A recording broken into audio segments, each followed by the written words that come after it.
Unknown Henderson Field, Guadalcanal, 2,200 hours.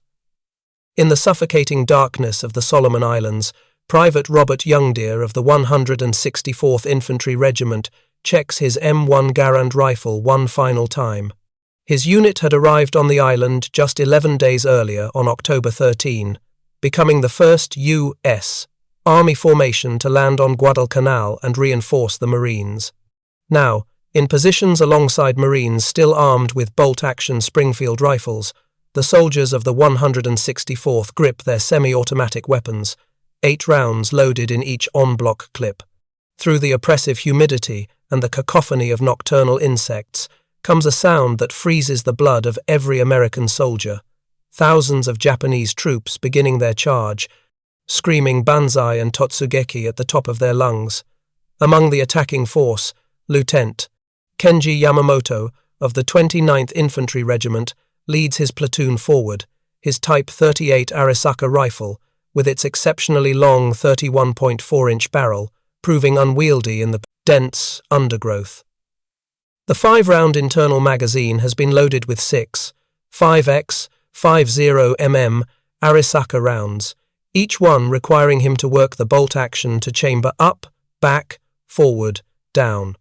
Behind him, some newer troops carry the Type 99 rifle, chambered in the more powerful 7x 58mm cartridge, but still bolt action, still limited to 5 rounds before reloading with stripper clips. What happens in the next 12 hours of savage combat will demonstrate why American infantry possessed an overwhelming advantage in firepower that the Japanese never anticipated. The technological gap between the semi-automatic M1 Garand and the bolt-action Arisaka rifles would prove as decisive as any tactical doctrine, revealing how industrial innovation and mass production could determine the outcome of infantry combat in the world's first truly modern war. The battle about to unfold at Henderson Field would showcase a fundamental truth of the Pacific War. While Japanese soldiers displayed extraordinary courage and determination, they were handicapped by rifle technology that belonged to the previous war. The M1 Garand's semi-automatic action, 8-round capacity, and powerful 30-06 Springfield cartridge gave American forces a rate of fire and stopping power that Japanese infantry, armed with bolt-action Arisaka rifles, simply could not match. This disparity in small arms capability would be multiplied across thousands of engagements throughout the Pacific theater, from the steaming jungles of New Guinea to the volcanic ash of Iwo Jima, contributing significantly to the eventual American victory. The M1 Garand emerged from the mind of Canadian-American designer John Cantius Garand, who began work at Springfield Armory in 1919. After 17 years of development, testing, and refinement, the U.S. Army officially adopted his design on the 9th of January 1936, making America the first nation to issue a semi-automatic rifle as standard equipment to its infantry forces. The rifle fired the powerful 30-06 Springfield cartridge, launching a 150-grain M2 ball projectile at 2,805 feet per second from its 24-inch barrel, generating about 2,620 foot-pounds of muzzle energy. The genius of Garand's design lay in its gas-operated rotating bolt system.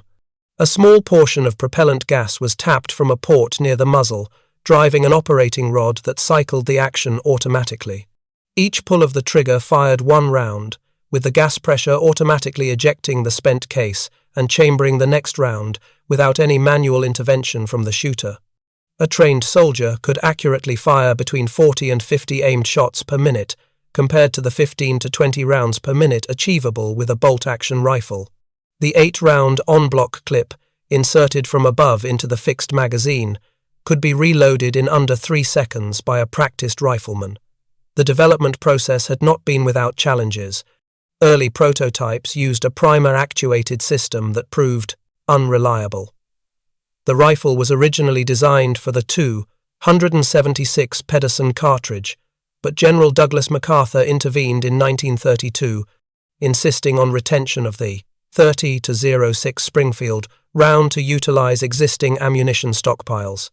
This decision delayed production, but ultimately proved fortuitous, as the powerful 30-06 cartridge provided excellent long-range performance and stopping power. The Arisaka rifles traced their lineage to Colonel Akira Arisaka's original Type 30 design of 1897, developed to replace the inadequate Murata rifles then in service. By World War II, Japanese forces primarily fielded two variants, the Type 38, adopted in 1905, and the Type 99, introduced in 1939, the 2599th year of the imperial calendar. The Type 38 fired the 5x50 mm semi-rimmed cartridge with a 139-grain bullet at about 2,500 feet per second, generating roughly 1,960 foot-pounds of muzzle energy. The Type 99 used the more powerful 7x58 mm cartridge, firing a 182-grain bullet at 2,400 feet per second, with roughly 2,300 foot-pounds of energy. Both Arisaka variants were bolt-action rifles with 5-round internal magazines, loaded via 5-round stripper clips. The Type 38's exceptional 31.4-inch barrel length made it one of the longest infantry rifles ever fielded, contributing to excellent long-range accuracy, but proving extremely cumbersome in jungle combat, where engagement distances rarely exceeded 100 yards. The Type 99, with its shorter 25.9-inch barrel, was more manageable but arrived too late to fully replace the Type 38 inches service. The Arisaka action itself was remarkably strong. Post-war testing proved it stronger than the American Springfield, British Lee Enfield, or German Mauser actions. The rifles featured an innovative safety mechanism that could be operated relatively silently, and the bolt design incorporated a gas escape system to protect the shooter in case of a ruptured cartridge case. However, these engineering achievements could not overcome the fundamental limitation of manual bolt operation in an era of increasing firepower.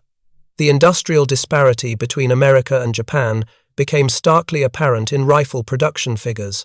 Between 1936 and 1945, American factories produced approximately 5.4 million M1 Garand rifles.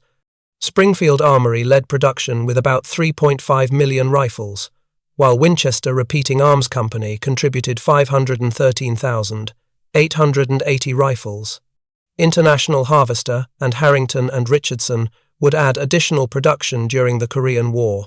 Peak wartime production at Springfield Armory reached roughly 1,000 rifles per day by January 1944, with Winchester achieving around 600 rifles daily at their height.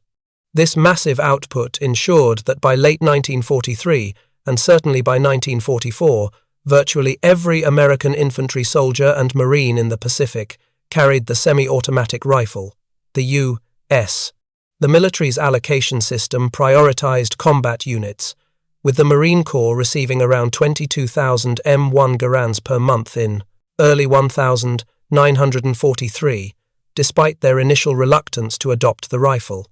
By the end of fiscal year 1942, the Marine Corps possessed 62,886 M1 Garands, though not all had reached frontline units. Japanese production presented a starkly different picture. From 1905 to 1945, Japan manufactured approximately 3 million Type 38 rifles across multiple arsenals, including Koishikawa, later Tokyo, Kokura, Nagoya, and Mukden Arsenal in occupied Manchuria.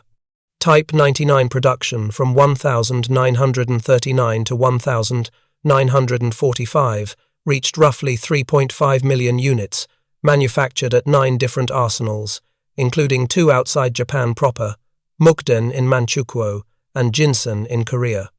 Despite these substantial numbers totaling over 6 million rifles, Japan never achieved the production rates necessary to fully modernize their infantry arms. Many second-line troops, garrison forces, and naval infantry units still carried Type 38 rifles at war's end, creating logistical complications with 2 ammunition types in use. American M1 Garand, Production maintained remarkably consistent quality throughout the war. Springfield Armory's quality control procedures rejected any rifle that failed to group within 5 inches at 100 yards. Interchangeability of parts between rifles from different manufacturers was strictly enforced through detailed specifications and gauging requirements. A damaged M1 Garand could be repaired in the field using parts salvaged from other rifles, regardless of manufacturer. The adoption of improved heat treatment processes in 1942 actually increased receiver strength over pre-war production. The finishes evolved for practicality rather than economy. The switch from blued steel to parkerizing improved corrosion resistance in tropical environments. Walnut stocks gave way to birch and other hardwoods due to walnut shortages, but functionality never suffered. Late war simplifications included stamped trigger guards replacing milled ones, but these changes were thoroughly tested to ensure reliability before adoption. Japanese manufacturing quality, conversely, deteriorated markedly as the war progressed.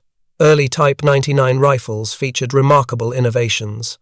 Chrome-lined barrels, actually among the first general-issue military rifles, with this feature anti-aircraft sights with folding arms for leading aerial targets, dust covers to protect the action, and integral wire monopods for stability. The finish was a deep blue and stocks were made from quality Japanese hardwood with precise inletting. By 1944, these refinements had vanished under production pressure and material shortages. Last-ditch rifles exhibited rough machining marks, simplified fixed rear sights to eliminate the complex ladder sight, wooden butt plates replacing metal, and inferior wood with poor fitting. Some final production rifles lacked even basic finishing, with visible tool marks on all metal surfaces. The chrome lining disappeared as chromium became scarce, monopods were eliminated, and even the imperial, chrysanthemum marking became crudely stamped rather than precisely rolled. The M1 Garand's semi-automatic action provided multiple tactical advantages beyond simple rate of fire. After each shot, the soldier maintained his sight picture and cheek weld, while the rifle automatically cycled. This meant faster target reacquisition and more accurate follow-up shots. The operating rod, driven by gas pressure tapped near the muzzle, cycled with sufficient force to function reliably even when fouled with mud, sand, volcanic ash, or carbon buildup from extended firing. The on-block clip system, while sometimes criticized for its distinctive ejection ping that allegedly alerted enemies the rifle was empty, actually provided the fastest reload of any contemporary military rifle. A trained soldier could reload in under 3 seconds versus 5 to 7 seconds for a skilled user working with stripper clips on a bolt-action rifle. The clip ejection also provided immediate, tactile and audible confirmation that the rifle was empty, preventing the confusion that could occur with rifles that didn't clearly indicate an empty magazine. The M1's weight of about 9.5 pounds, while heavy by modern standards, helped manage the substantial recoil of the 30-06 cartridge, enabling rapid, accurate follow-up shots. The rifle's overall length of 43.6 inches was well balanced, with weight distributed between the heavy barrel and solid wood stock. The 2-stage military trigger, while not match-grade, provided consistent performance that soldiers could master with training. The Arisaka rifles, despite their robust construction and theoretical accuracy, suffered from inherent limitations of bolt-action operation that became critical in Pacific combat. After each shot, the soldier had to manually cycle the bolt through 4 distinct movements, rotating the bolt handle upward, pulling it fully rearward to extract and eject the spent case, pushing it forward to strip a fresh round from the pros, magazine and chamber it, then rotating the handle down to lock. This process broke the shooter's firing position, disrupted sight alignment, and required 2 to 3 seconds even for a well-trained soldier. The Type 38's extreme overall length of about 50.3 inches made it particularly unsuitable for jungle warfare. Japanese soldiers found the rifle catching on vines, difficult to swing onto targets in dense vegetation, and nearly impossible to use effectively in bunkers or fortified positions. The long barrel, while providing excellent long-range accuracy with minimal bullet drop, was a liability when combat ranges rarely exceeded 100 yards and often occurred at conversational distances. The 5-round magazine capacity meant Japanese soldiers had to reload 60% more often than Americans to fire the same number of rounds. Loading via stripper clips required opening the bolt, positioning the clip correctly, pressing the rounds down into the magazine while withdrawing the clip, then closing the bolt, a process taking 5 to 7 seconds under ideal conditions and much longer under combat stress or in awkward firing positions. The 30-06 Springfield cartridge used by the M1 Garand was already standard throughout the U.S. military for the M1000. 903 Springfield rifle, M1000, 917, Browning machine gun, M1000, 919, Browning machine gun, and Browning automatic rifle. This commonality simplified logistics immensely. A single ammunition type could supply rifles, automatic rifles, and machine guns. The cartridge's rimless design fed reliably from clips, belts, and magazines. American ammunition production was staggering. The Lake City Army ammunition plant alone could produce hundreds of millions of rounds annually by 1943. Frankfurt Arsenal, Denver Ordnance Plant, and other facilities added hundreds of millions more rounds. Quality control ensured consistent ballistics. M2 ball ammunition maintained a velocity variation of less than 40 feet per second between lots. Japanese forces faced a more complex ammunition situation. Units equipped with Type 38 rifles required 6 5x 50mm semi-rimmed ammunition, while those with Type 99 seconds needed 7x 58mm rounds. The 6.5mm round, while generating less recoil and allowing soldiers to carry more ammunition, often proved inadequate against covered positions and lacked stopping power. The 7.7mm round addressed these deficiencies, but created a dual supply requirement. This 2-caliber system created persistent logistics problems. Documented instances include units such as the 23rd Infantry Regiment on Guadalcanal, receiving 7.7mm ammunition for their Type 38 rifles, rendering both weapons and ammunition useless. Similar mix-ups occurred during the Philippines campaign and on isolated island garrisons. The semi-rimmed design of the 6.5mm cartridge occasionally caused feeding problems in tropical conditions where ammunition became corroded. When the U.S. Army's 164th Infantry Regiment, a North Dakota National Guard unit, arrived at Guadalcanal on the 13th of October, 1942, they brought with them something the Marines desperately wanted: M1 Garand rifles.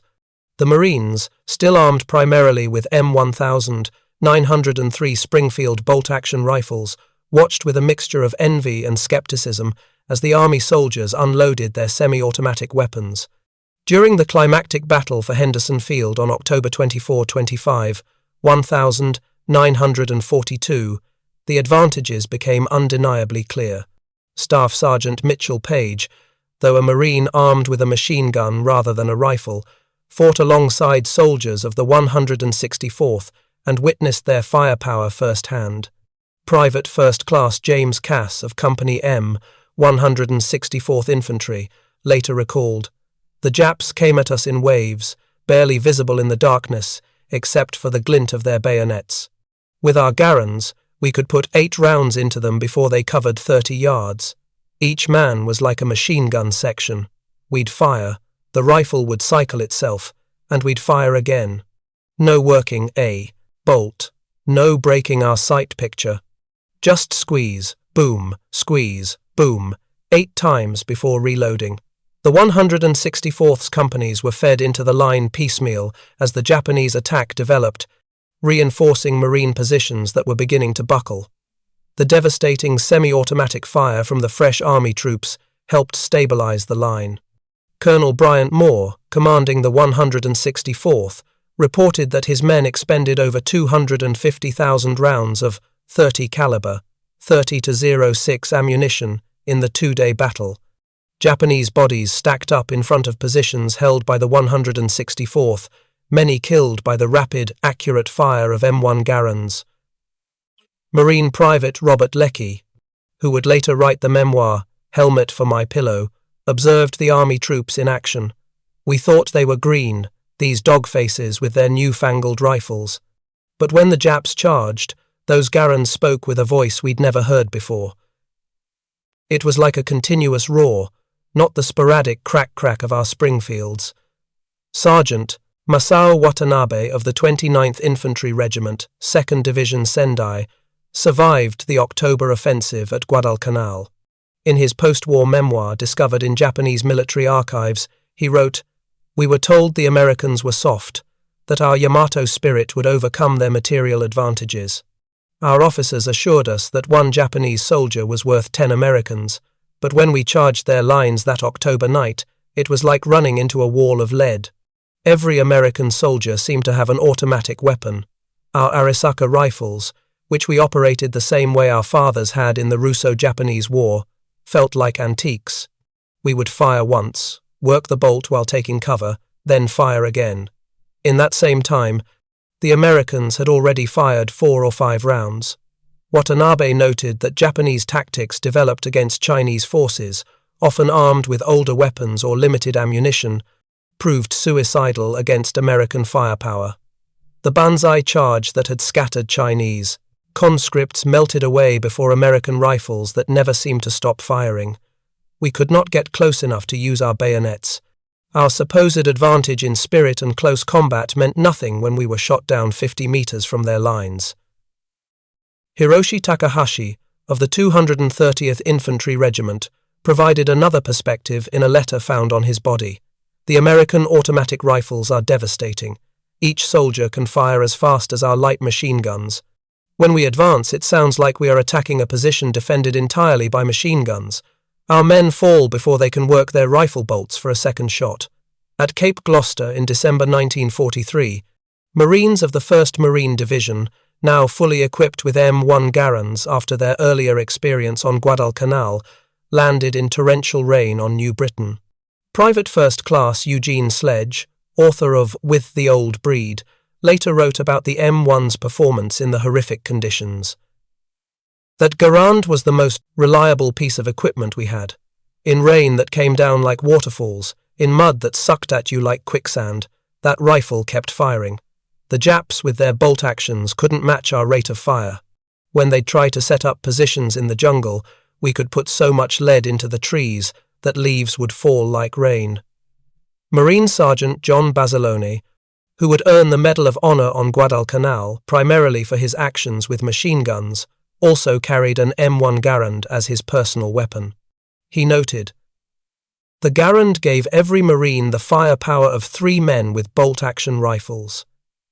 In the jungle, where you might only get a glimpse of the enemy for a second or two, being able to fire multiple shots without working a bolt meant the difference between killing him or him escaping to kill you later." During the Battle of Saipan in June 1944, the largest banzai charge of the Pacific War saw over 3,000 Japanese soldiers assault American lines in a desperate pre-dawn attack on July 7.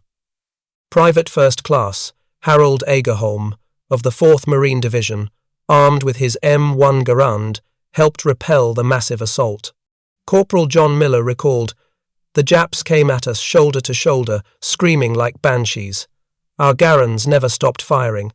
As fast as we could pull the trigger, we fired. The ping of empty clips ejecting was constant, like some deadly music. The Japs with their bolt actions couldn't match our volume of fire. They'd get 1 shot off, maybe 2 if they were lucky, before our semi-autos cut them down." On Peleliu in September 1944, the 1st Marine Division faced Japanese forces who had learned from earlier defeats. Instead of banzai charges, they defended from fortified positions. But even in this defensive role, the bolt-action Arisaka proved inferior. Marine Corporal R.V. Burgin recalled, "When we spotted a Jap position, we could saturate it with rifle fire. 4 or 5 of us with Garands could put 40 rounds into a cave, mouth in the time it took them to fire 5 or 6 shots back. We'd keep their heads down while other Marines maneuvered with flamethrowers or demolitions. American training doctrine for the M1 Garand emphasized exploiting the rifle's semi-automatic capability while maintaining accuracy. At training camps across the United States, Fort Benning, Camp Perry, Fort Ord, and dozens of other soldiers spent weeks mastering their rifles. The standard qualification course required engaging targets from 100 to 500 yards, with emphasis on rapid target engagement and smooth trigger control. The Army's Field Manual 23-5, Basic Field Manual, U.S. Rifle, caliber, 30, M1, specified that soldiers should achieve a sustained rate of 40 to 50 aimed shots per minute in combat. Training emphasized the sight picture hold, maintaining proper sight alignment between shots, since the semi-automatic action didn't require braking position. Soldiers learned to fire, observe impact, adjust, and re-engage quickly, taking full advantage of the M1's capability. Ammunition allocation for training was generous by any standard. Basic trainees fired a minimum of 210 rounds during qualification, with additional ammunition for advanced training. Combat units preparing for deployment often fired thousands of rounds per soldier. This extensive live-fire training built muscle memory and confidence that proved invaluable in combat. The Marine Corps, initially skeptical of the M1 Garand due to concerns about ammunition waste and degradation of marksmanship standards, eventually developed even more intensive training programs. Marine doctrine emphasized accurate volume of fire, not spray and pray, but rapid aimed shots that exploited the M1's semi-automatic action while maintaining the Corps' traditional marksmanship excellence. Japanese marksmanship training, rooted in samurai traditions of precision and discipline, emphasized the philosophy of Ichigeki Hisatsu, one shot, one kill. This principle reflected both spiritual beliefs about the warrior's focus and the practical limitation of bolt-action rifles. Japanese soldiers underwent extensive training at long range, with the Type 38's exceptional accuracy at distance considered a primary virtue. The Imperial Japanese Army's training manuals stated that the spirit of the attack must be the primary weapon of the infantry. The rifle and bayonet were presented as extensions of the warrior's will. This emphasis on spiritual factors over material ones would prove catastrophic against American firepower. Japanese soldiers trained extensively in bayonet fighting, with daily practice in kata-like movements. The Type 38's exceptional length made it superior to most rifles in bayonet fighting in theory. However, Pacific combat rarely offered the clear, open terrain and long sightlines for which Japanese soldiers had trained. The jungle terrain of Guadalcanal, New Guinea, and other battlefields limited visibility to mere yards. The banzai charges that had succeeded against poorly equipped Chinese forces or colonial troops met devastating failure against semi-automatic rifle fire. The sound of massed M1 Garand fire became a psychological weapon in itself. The rapid, rhythmic crack of semi-automatic fire, punctuated by the distinctive metallic ping of ejecting clips, had a demoralizing effect on Japanese forces. A captured Japanese training document from 1,943 instructed soldiers. The American automatic rifles create a sound like many machine guns firing. Do not be discouraged by this volume of fire. Remember your spiritual superiority and press forward with determination. However, spiritual superiority proved inadequate against material reality. Japanese soldier Yukio Nakamura, captured on Saipan, told interrogators, "We were told Americans were cowards who relied on machines instead of warrior spirit, but their rifles fired without stopping. It was like fighting against a machine, not men. Our officers told us to charge with our bayonets, but we were cut down before we could get close enough to use them." Conversely, American troops gained immense confidence from their firepower advantage. Marine Corporal James Russell recalled, "Knowing you could put 8 rounds downrange as fast as you could pull the trigger, it made you feel invincible. When the Japs charged, you didn't panic. You just started shooting and kept shooting until they stopped coming or you heard that ping telling you to reload. At the squad level, the M1 Garand's advantage became even more pronounced. An American rifle squad of 12 men, typically armed with 10 M1 Garands and 2 Browning automatic rifles, could deliver 400 to 500 aimed rounds per minute in sustained fire. A comparable Japanese squad with Arisaka rifles might manage 150 to 180 rounds per minute, assuming well-trained soldiers maintaining maximum bolt-action speed. This disparity fundamentally altered small unit tactics. American squads could effectively conduct fire and maneuver, with one fire team laying down suppressive fire while another advanced.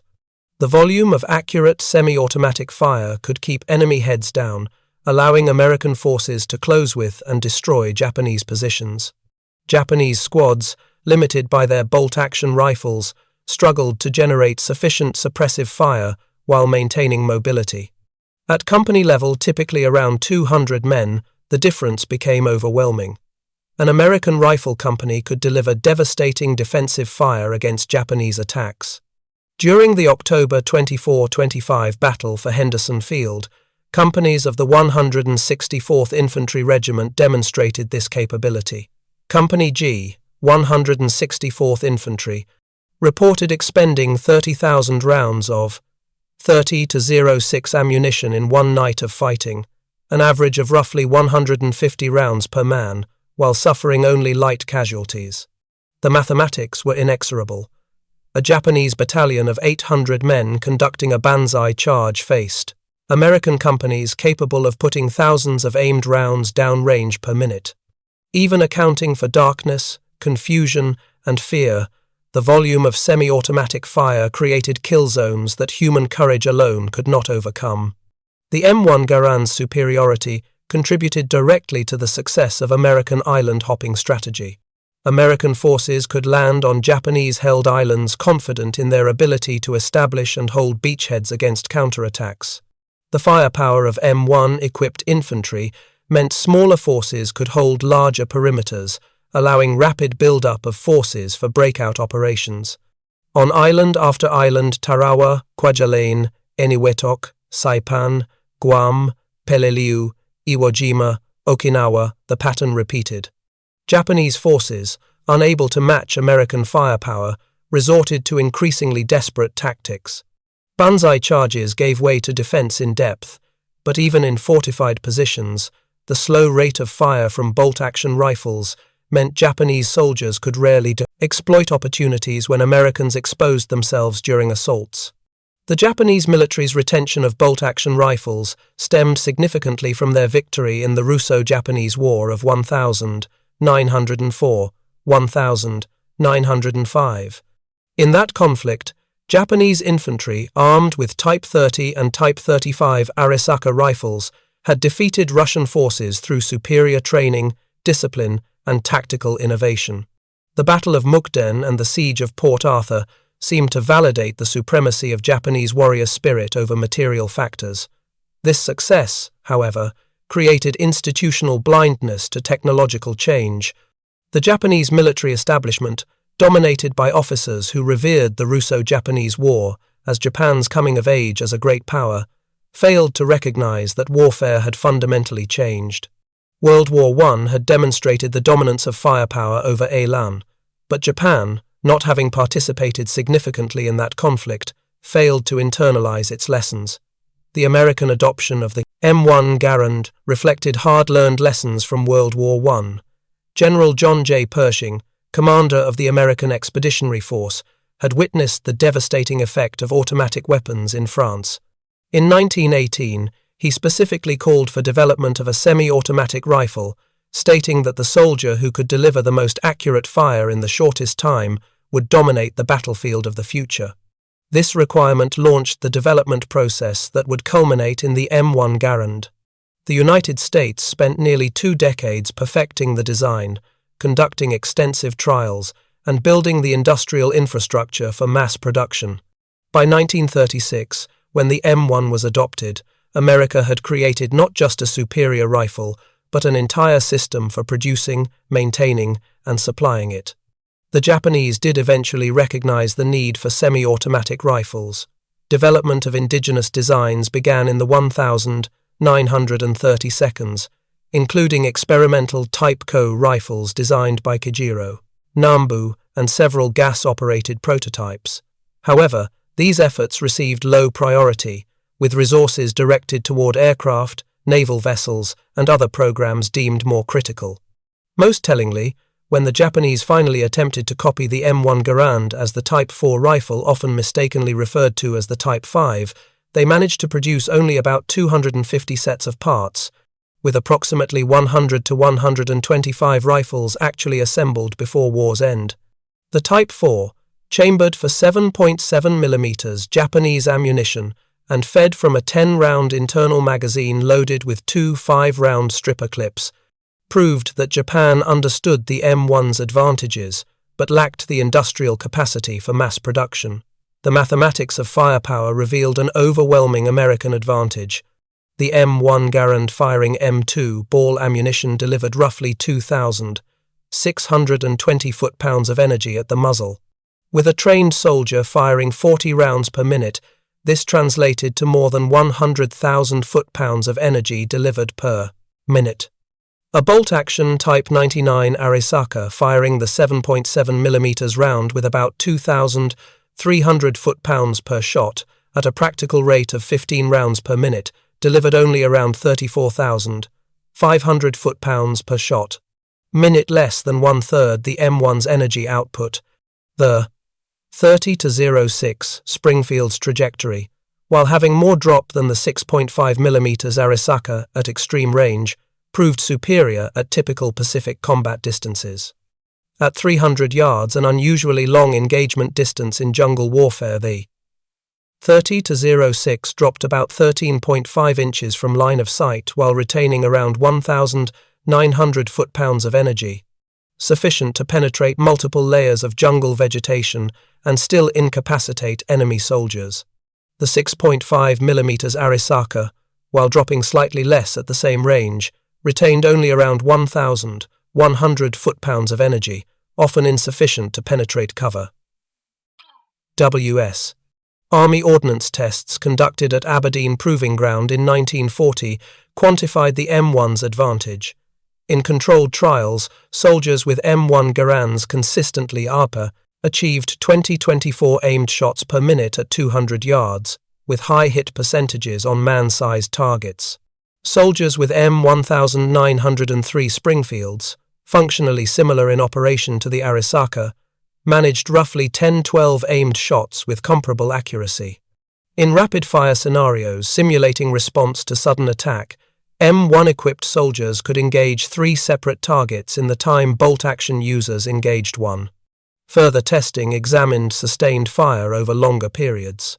After 5 minutes of continuous firing, M1-equipped soldiers maintained roughly 80% of their initial rate of fire, while bolt-action users dropped to around 60% due to fatigue from working the bolt. The M1's semi-automatic operation required only trigger finger movement, while bolt-action operation demanded gross motor movements of the entire arm and shoulder. Combat statistics from Pacific battles revealed telling patterns. At Guadalcanal, Army units equipped with M1 Garands expended an average of 150 to 200 rounds per man per day in periods of heavy combat. Marine units still equipped with Springfield rifles expended 60 to 80 rounds per man in similar conditions. This didn't represent ammunition waste, but rather the M1's ability to deliver effective fire at fleeting targets. Japanese forces, by comparison, rarely expended more than 40 to 50 rounds per man per day, limited by both ammunition supply and the mechanical constraints of bolt-action operation. Captured Japanese after-action reports frequently cited ammunition shortages, but even when ammunition was available, the slow rate of bolt-action fire limited consumption. Japanese military documents captured throughout the war revealed increasing awareness of American firepower superiority.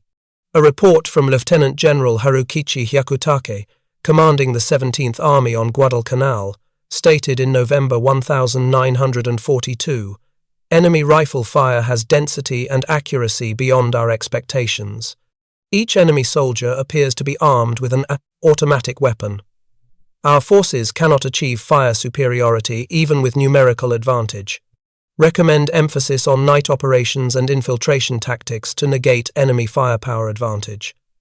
By 1944, Japanese tactical doctrine had evolved to acknowledge American material superiority. The instructions for the decisive battle issued to defenders of the Mariana Islands stated, "The enemy's automatic rifles and machine guns create an impenetrable wall of fire during daylight. All attacks must be conducted at night or under cover of adverse weather. Daytime movement invites annihilation." Lieutenant General Tadamichi Kuribayashi, the brilliant defender of Iwo Jima, wrote in January 1945, "The American automatic rifles are remarkable weapons. Each soldier possesses firepower equal to 3 or 4 of our riflemen. We must not waste lives in futile banzai charges against such firepower.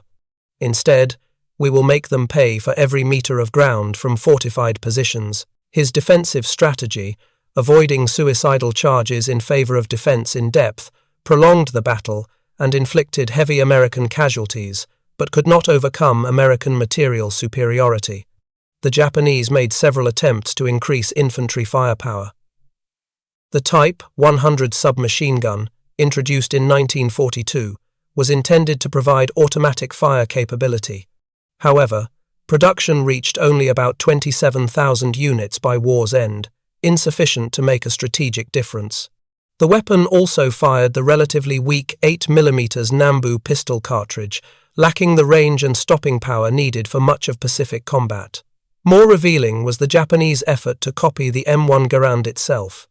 When American forces captured the Yokosuka Naval Arsenal in 1945, they discovered the same Type 4 rifle program already hinted at by intelligence reports. Engineers at Yokosuka had reverse-engineered captured M1 Garands, modifying the design to use Japanese 7.7mm ammunition and feed from a 10-round internal magazine loaded with standard 5-round stripper clips. They added features such as a rubber recoil pad and a last-round bolt hold open. However, Japanese industry proved incapable of mass-producing this complex design. While they had manufactured parts for approximately 250 rifles, only about 100 to 125 had been assembled into complete weapons by war's end. The Type 4 program revealed that Japanese military engineers fully understood the M1's advantages, but lacked the industrial infrastructure and time to produce it in meaningful numbers. Beyond industrial limitations, Japanese military culture resisted emphasizing material factors over spiritual ones.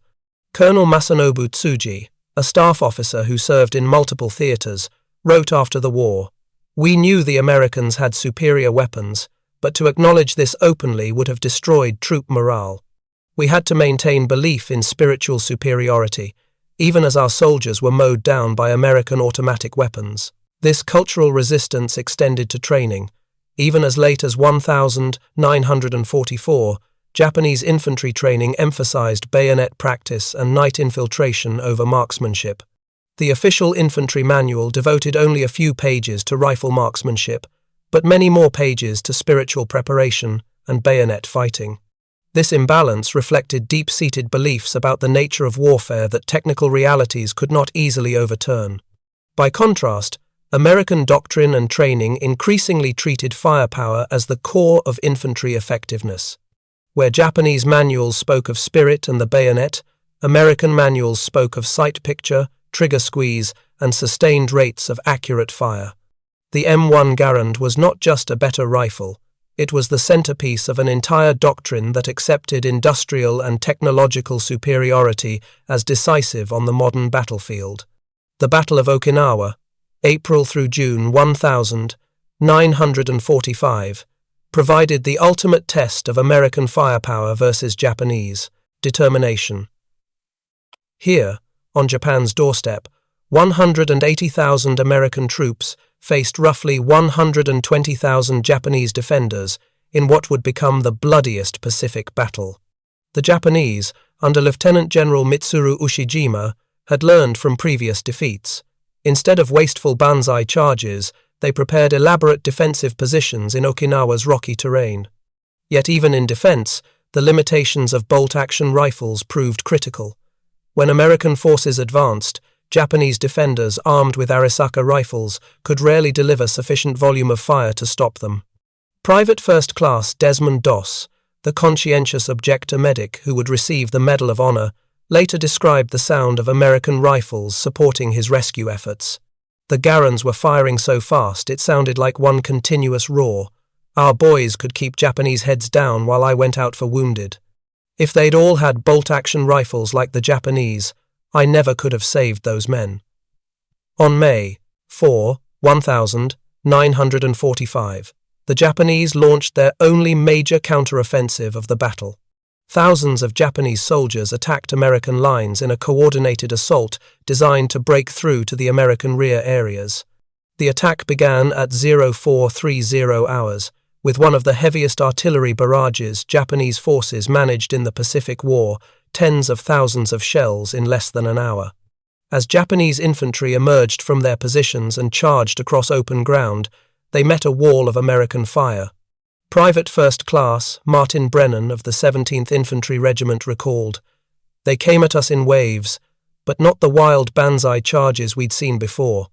These were organized attacks with fire support, but our Garands never stopped firing. 8 shots, ping, reload, 8 more shots. The noise was incredible. The Japanese, with their bolt actions, would fire once, maybe twice, then our semi-auto fire would cut them down. The attack shattered against American firepower with horrific Japanese losses. The rapid fire of thousands of M1 Garands, supported by automatic weapons and artillery, created killing fields where Japanese courage could not overcome material disadvantage. Even when Japanese soldiers reached American lines, the close-range firepower advantage of semi-automatic rifles proved decisive. Sergeant William Manchester, who would later become a renowned historian, fought on Okinawa with the 29th Marines. He wrote, "The M1 rifle was our best friend. In the chaos of close combat, being able to fire 8 times without working a bolt saved countless American lives. I saw Japanese soldiers trying to work their bolt actions while under fire, their hands shaking, fumbling with the mechanism while our boys simply kept pulling triggers. Planning for Operation Downfall. The invasion of Japan, scheduled to begin with Operation Olympic in November 1945, assumed the M1 Garand would play a crucial role. Military planners, studying casualty rates from Okinawa, calculated that American forces would need massive firepower superiority to overcome expected Japanese resistance on the home islands. Production plans called for hundreds of thousands of replacement M1 rifles for the operation, with Springfield Armory and Winchester increasing output toward a combined 2,000 rifles daily by August 1945. International Harvester was scheduled to begin production at a third facility. The ammunition requirement was staggering. Planners estimated needing on the order of 100 million rounds of 30-06 per month for rifle use alone, testimony to the volume of fire expected from M1-equipped troops. Intelligence estimates suggested Japanese homeland defense would include around 2.5 million Arisaka rifles in military hands, plus millions more distributed to civilian militia units. However, many of these were training rifles, obsolete models, or last-ditch single-shot weapons. The Type 99 substitute standard rifles being produced in 1945 were so crude that American intelligence questioned their safety for the user. American planners calculated that each invasion beach would require suppression of Japanese positions by naval gunfire and aerial bombardment, followed by assault troops whose M1 Garands would provide the volume of fire needed to overcome defenders. Studies of Pacific battles showed that American forces with semi-automatic rifles suffered significantly fewer casualties than projected for troops armed with bolt-action rifles in similar situations. The Japanese, recognizing their firepower disadvantage, planned to rely on suicide tactics, using civilians as human shields, and close-quarters combat in urban areas where rifle advantages would be minimized. Secret Japanese plans discovered after the war revealed desperate measures: bamboo spears for civilians, suicide swimmers with explosive charges, and even programs to spread biological weapons. The Arisaka rifle, once the pride of the Imperial Army, had been relegated to just one component of a desperate defense. The atomic bombings of Hiroshima and Nagasaki ended the war before Operation Downfall commenced. Post-war analysis suggested American casualties could have reached hundreds of thousands, with Japanese casualties in the millions. The M1 Garand's firepower advantage would have been crucial, but at a terrible cost in lives on both sides. The M1 Garand's success influenced military rifle development worldwide. The Soviet Union, which had struggled with limited production of its SVT-40 semi-automatic rifle during World War II, developed the SKS carbine, drawing on lessons from both their own experience and observation of Western designs. China's Type 56 carbine was essentially a copy of the Soviet SKS. France developed the MAS-49, taking lessons from both the M1 Garand and their own pre-war semi-automatic experiments. Even Britain, traditionally conservative in small arms adoption and satisfied with their Lee-Enfield rifles during the war, began developing semi-automatic rifles immediately post-war. The Belgian FN-49, the Swiss Sturmgewehr 57, and the Italian BM-59 all reflected lessons learned from America's semi-automatic success in World War II. The M1 Garand continued serving through the Korean War, where it again proved superior to the bolt-action rifles used by Chinese and North Korean forces in the early stages of that conflict. American forces in Korea, armed with M1 Garands and supported by automatic weapons, repeatedly stopped massive Chinese human wave attacks, reminiscent of Japanese banzai charges.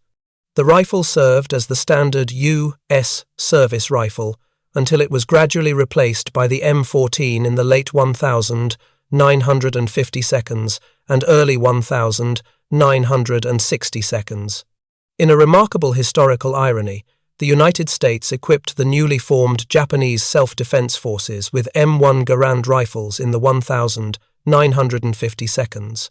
Japanese soldiers who had once faced the weapon now trained with it, experiencing firsthand the firepower advantage their predecessors had fought against. The JSDF received large numbers of M1 rifles through American military assistance programs, making the Garand a familiar sight in Japanese service drills only a decade after it had cut down Imperial troops in the Pacific. Japanese veterans interviewed in the 1960s consistently cited American firepower, particularly the M1 Garand, as a decisive factor in their defeat. Saburo Sakai, Japan's leading surviving fighter ace, stated, "We could match American courage, we could match American tactics, but we could never match American firepower." Every G.I. with his automatic rifle was worth 3 of our soldiers. Today, both the M1 Garand and Arisaka rifles are highly sought after by collectors, though for different reasons.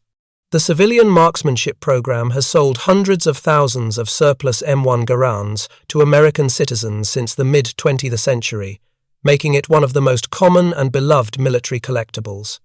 The rifle's distinctive ping has become iconic in popular culture, featured in countless war films, television shows, and video games. The M1's reputation as the greatest battle implement ever devised, General George S.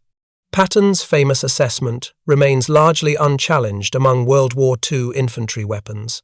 Modern shooting competitions still feature M1 Garand matches, with the rifle proving remarkably accurate and reliable even by contemporary standards. Japanese Arisaka rifles, particularly those with intact imperial chrysanthemum markings, are prized collectibles. The chrysanthemum, symbol of the emperor, was typically ground-off rifles before surrender to erase the imperial property mark, making intact examples rare and valuable. Modern testing has confirmed the Arisaka action to be exceptionally strong, stronger even than many Mauser or Springfield actions. But this mechanical strength could not overcome the fundamental disadvantage of bolt-action operation in modern war. Interestingly, both rifles have seen combat in the 21st century. M1 Garands have appeared in conflicts in the Middle East, supplied decades earlier through military aid programs, or drawn from long-forgotten armories. Arisaka rifles have been documented in use by insurgent forces in places like Afghanistan and Myanmar, testament to the durability of their design even if tactically obsolete. A weapon designed at the turn of the 20th century and another perfected in the 1930 seconds have both outlived the empires and ideologies that created them, yet their legacies on the battlefield could not be more different. The Arisaka stood as the evolutionary endpoint of a 19th century concept, a strong, accurate bolt-action rifle for mass infantry armies. The M1 Garand represented the first fully realized step into a new era of infantry firepower, where the individual soldier would be expected to deliver sustained, accurate, semi-automatic fire as a matter of course. In this contrast between an exquisitely strong bolt action and a rugged, mass-produced semi-automatic lay a microcosm of the broader struggle in the Pacific War: tradition versus industrial modernity, spiritual emphasis versus technological pragmatism, courage versus the arithmetic of firepower.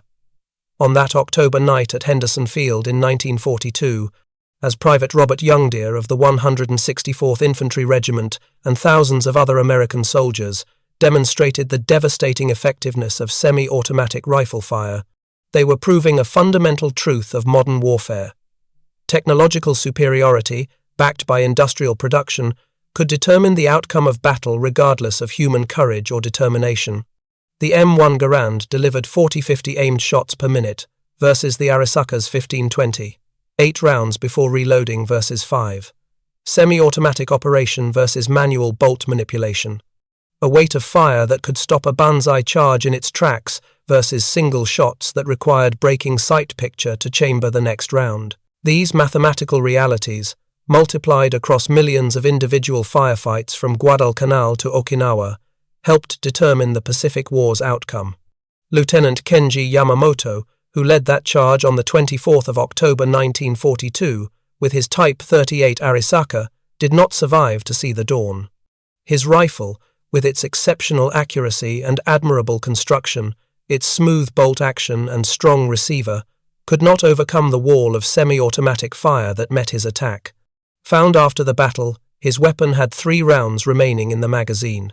He had managed to fire only twice while advancing 100 yards under the concentrated fire of M1 Garands.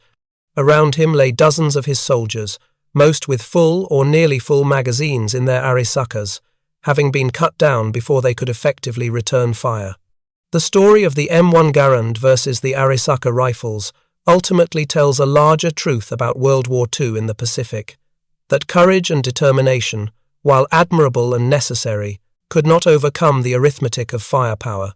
The United States had produced approximately 5.4 million M1 Garands by war's end, ensuring that virtually every American rifleman possessed semi-automatic firepower. Japan, despite producing over 6 million Arisaka rifles in total, never escaped the constraints of bolt-action operation, never could match the volume of aimed fire that semi-automatic rifles produced. General George S. Patton's assessment of the M1 Garand as the greatest battle implement ever devised was not mere hyperbole, but an expression of this hard, numerical reality.